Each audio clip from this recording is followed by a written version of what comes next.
আসসালামু আলাইকুম। আজকে প্রথম রোজা, তো আশা করি সবাই ভালো আছেন। দোয়া করি সবসময় সবাই ভালো থাকেন, রোজাগুলো যেমন সবাই ঠিক মতো রাখতে পারে, আল্লাহ যেমন সুস্থ রাখে সবাইকে।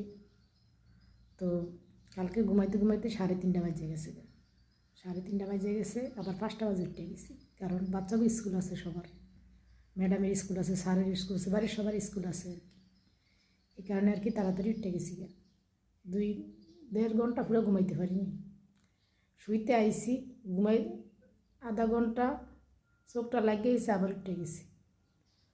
তো এই প্রবাসের মাটিতে সবই আছে, দিন শেষে ঘুমটাই পড়ে না, সব সময় চোখের ভিতরে ঘুম থেকে যায় না, আর এমনি কোনো কিছুর অভাব নেই। তো এর কী অবস্থা। আজকে প্রথম রোজা একটু খারাপ লাগতেছে, কারণ আমি তো আবার চা না খালি শোল চলে না আমার। তারপরে আলহামদুলিল্লাহ একটু খারাপ লাগতেছে, কিন্তু 1 দিন 2 দিন 3 দিন পরে ইনশাল্লাহ ঠিক হয়ে যাব।